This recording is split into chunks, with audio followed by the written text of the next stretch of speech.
So, Laura, then I'll just. So, Laura. We're here with Eric Lindstrom, who's a producer involved with the Tomb Raider franchise. I'm the creative director. You're the creative director. Yeah, producers, they're money people, they're schedule people, they're boring, they're boring people. Yes, they are. Like accountants, huh? This conversation started, didn't it? Yeah. The word is editing. Editing. Well, in any case, you get to work with Laura. I do. I heard that the original motivation for putting Laura in was that they got tired of looking at a sweaty guy with a leather hat on and looking at his butt from the rear. Is that true? I believe that sounds more true than it is. Okay, and it was much more appealing to follow Laura's butt than it was some sweaty guys. That's hard to argue. That is hard to argue. But at the time, she was a sketch on a piece of paper. Right. So it was very much trying to go into new places and very successfully. How long have you been involved with the Tomb Raider product? I joined the Tomb Raider Legend team in pre-production, so 5-6 years now. Tomb Raider Legend. Now, Tomb Raider Legend is, according to our camera person here, Mike says it's really you like that game, right? Yeah. Tomb Raider Legend? You like the way the interface was done? And Yeah. Didn't you say once that the interface, every prior Laura game should be made over like that? Well, that was more after Anniversary, Okay. which did even better job. Yeah. And I was like going, it's like if they could do only, I was like thinking, I haven't actually played any of the older ones. I mean, I played the them first all. one. I played Chronicles, but I played through a bit of the second one, and you get to the point, and after playing Anniversary, I'm like going, I'd probably be more inclined to play through this in like one more. I'd be more interested in playing through it, if it was like Anniversary. Gameplay has changed over the years. So what's your favorite one? My favorite video game. My favorite has about a year ago, where we had a lot of the mechanics come in, a lot of the visuals start to come in, and there's that moment. What you're calling gelling is when you can see the game. A lot of what you're doing is squinting, and you're imagining what that game's going to be around the framework that you're looking at. But that moment when you can actually see it, that's now that it's first working. moment. It's working the way we want it to work. And Yep. But then later we've got another gel moment where not only can we see the game, but this is the way the game is going to look and play, and it's going to be lush and amazing. So we had multiple gel points. Okay. So what is it that you like most about it?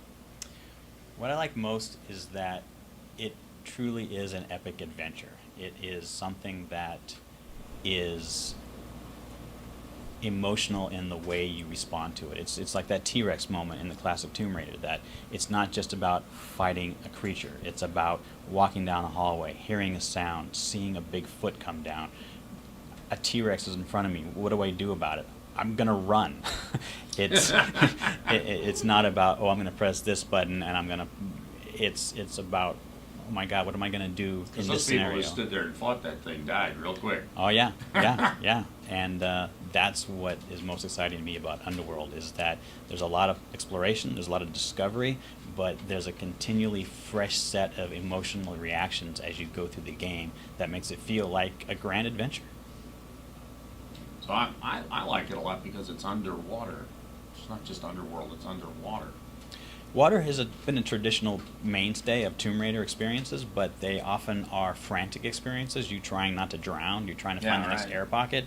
We wanted to bring that back without the panic. We wanted to give her scuba tanks so she could explore those spaces, find what she could find down there, understand what she needed to do to be able to get doors open and puzzles solved. But it's still a small sliver of the game. There's many different places she goes. And some of the places she goes are not underwater. Most of them are not underwater. We start out in the game out in the middle of the Mediterranean Sea, because that's setting the tone that she's going to go to new places and unexpected places. But she spends a lot of time in jungles. She goes to jungles of Thailand. She goes into Central America. She also goes into ruins in the Mediterranean Sea, where there is a surprising amount of air trapped down there from a long time ago. She also goes to the far north, but we're not saying much about that yet. Okay, all right. So, did I ask you already what your favorite part was? I think you did, but I can't actually say what my favorite part of the game experience is, because that would spoil it. But Right. Generally, my favorite aspect of the game is that there are so many of those parts in the game. Okay. That there are all kinds of times where we're showing to press, we're showing to other dev people, and they just sit back and they go, wow, that was amazing. Yeah, I like to be able to climb. I think Laura does a good job climbing and Yep. moving along walls. And she can do that more than ever. She can free climb on some walls. She can balance on beams. She can even climb on top of the poles that she normally does gymnastics on. She can balance on those as well. She can chimney jump using chained wall kicks. These are all new abilities that she didn't have before. Did you ever get frustrated if you, in some games, you'd come up to a wall that was like about a foot high and you couldn't get over it?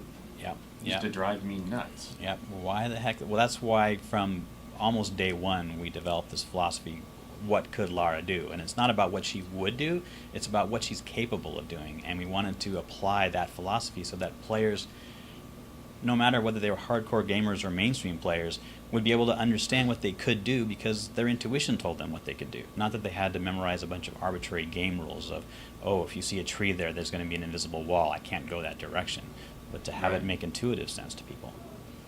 Makes sense to me. Makes sense to me. How much plot's in it? Laura doesn't talk much, but is there any? There's plenty of plot. A strong narrative structure was very important to that adventure aspect to it. So she has a tech team that she communicates with, but not during the gameplay itself. Mostly when she's going from one place to another, she'll have conversations. But even when she's in the field, she has a field recorder, and she'll take notes so that you can understand what she's discovered, what the significance is. And we have Keely Hawes as our actor that does the voices for Lara, and she's great. Did a good job. Oh yeah, no. I'm sure I'm going to make some enemies, but for me, she is the voice of Lara Croft. A lot of the puzzles are physical puzzles, climbing this, jumping that. Mm-hmm. Are there very many other types of puzzles? You know, like maybe solving riddles or. A lot of the puzzles you need to solve are physical, but many of them you have to apply your brain power. Not so much language riddles or symbolic riddles. They're more about understanding physical relationships between various aspects of these giant ancient devices that were constructed, many of which have broken down over the years, so she's repairing them or using them in ways that they were never intended to be used because she's got a different goal than the people that built them had. There's a lot of variety in these puzzles, and we chain them together so that rather than this puzzle, this hallway, this puzzle, this hallway, this puzzle, this hallway, there's layers of puzzles that all add up to a single result. When you saw the demo, there was this trying to get deeper into the ruin past this giant kraken.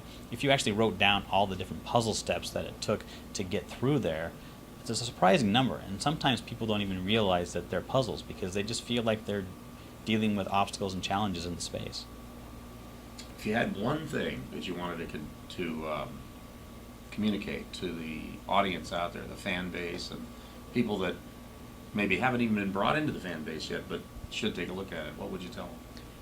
I would tell them that Tomb Raider Underworld is more than a game. It's an adventure experience that's interactive, and that makes it more fun than just a game or just an action movie. It's both, and it's great. Eric Lindstrom with Crystal Dynamics, thank you very much for taking the time talking with me. Thank you. And I'll look forward to talking to you again. Great. And I can't wait for the game to come out. Excellent. Thanks. I used to be a scuba diving instructor. Did I tell you that before? No. Yeah, I used to teach scuba. How'd it look? It was very nice. I asked one question though. The guy who was demonstrating it. Why didn't you use a bang stick? You don't have bang sticks. You know what a bang stick is? Yeah, but Lara actually punched somebody in the nose, a shark in the nose in the first movie. So I get that question more. Why can't I just punch it in the nose? Well, punching sharks in the nose doesn't always work. They're actually more sensitive at their gill slits. Oh yeah. Yeah. So, and if you ever tried a knife on a shark, it don't work too well. No, You can take a knife that'll cut through an inch thick steak just like that. pretty tough. You try to cut a shark, Yeah, you won't. pretty tough. You can actually take a knife and they're moving too. and push it. Well, some of them stop. They stop to look sometimes, but Snap. mostly they're moving. Mhm. Take the knife and push it into them like that. Won't even go in. Wow. And I'm talking about a knife that'll just cut through a steak like that. Because you wear at least two knives on you when you scuba dive. You have one on your arm, one on your leg. Wow, that's- And then if you're smart, you have a gun. But some people use a spear. yeah. Yeah. But No, but yeah. the first thing you got to worry about whenever you kill anything is blood in the water, because blood brings more sharks. Yeah. It's just gonna make it worse. So That's right, yes. yeah. Yeah. No. We very much wanted to blood frenzy those sharks, but we wanted to keep our T rating. So. Yeah, yeah. Yeah, you gotta think about this. So and sometimes the most dangerous animals in the water are things you wouldn't suspect, like barracuda, who move very, very quickly, and they go after anything that shines. So a lot of people now use scuba gear that doesn't have anything silver on it, Mhm. no chrome. No glinting. Yeah. Yeah, anything that glints they go after. Well, I've seen or heard of people that have had their regulators ripped out of their mouths by sharks or barracuda. Yikes. I don't want to have that happen because they leave little scars around where they hit you if they leave your head. I'll bet. Yeah. Yeah. They'll bleed to death. So there's a lot of interesting things. I liked it a lot. So Very cool. yeah, which and you worked on what other products have you worked on before? Yikes. Well, I was the story designer on Legend. Before that, geez, I got a resume 20 years long. Yeah, But Tomb Raider. because I know I've heard your name before. Well, there are hundreds of games that come out that nobody's ever heard of. So Yeah, to right. get something like Tomb Raider on your resume, that's what everybody can talk about. Because Mhm. I did a game, The Lost Files of Sherlock Holmes. I Yeah, did Hard yeah. Nova. I did Solar Eclipse. I know the Hard past. Nova. I know The Lost Files of Sherlock Holmes. Hard Nova was my first design foray. I was working at Electronic Yeah. Arts. Yeah. Okay. Yeah. Yes. Eric Winston, Electronic Arts. I think that's where we knew you. How the Yes. hell can you guys know that? Al's I've been in the business industry since the beginning. Ataris. And an Since the incredible very beginning. access memory. 'Cause, I've lost my contact management manager many times, wow. and He's had to rebuild it. and I've had to rebuild it again. And I'm always trying to reconnect with people I've met before and I've spent time with before. That's And, amazing. It's Yeah. just I don't want to lose. It's like losing part of yourself. You know, if you lose people that you knew prior. Mm-hmm. I'm trying to find editors I worked with. I've written about 3,000 articles, so I've been around for a long time. I wrote for an Yeah. Atari magazine. I wrote for a Commodore magazine. Wow. So, That's- but I, you name it, I've written for it. I've written for like 40 different magazines. I still have clips of old press stuff from my early games. I should go I used see to if I work can for find- if I can Compute. find You remember Compute? Mhm. I used to write for Compute. That's that's one of the people that convinced me to do games. That was did you know that was owned by Larry Flint? No. Yeah, Larry Flint. I owned remember seeing Compute. his list of titles once and being surprised what was on it. But He got up Yeah, once. yeah, that's one of He got up one day and he decided that some other magazine would work better than Compute. Oh, yeah, right. I can remember the day I found out that Omni magazine was Guccione's magazine. Yes. Bob Yeah, Guccione owns it. Yeah, Yeah. I wrote for that too. Yeah. I wrote articles for Omni as well. Well, some of these guys realize, porn isn't everything. Yeah, but not for very long. Once Not they for very long. No, they- Eclectic taste. no, not for very long. They go, why am I doing this? Why am I doing regular journalism when I can be making money? So We gotta get next time. yeah, we got to get going. I knew you. But nice to see you again. You were right. Thanks a lot. Thanks for coming in. Thank you. Yeah, Our yeah. pleasure. They mentioned Our your name. pleasure. I said, Eric Lindstrom.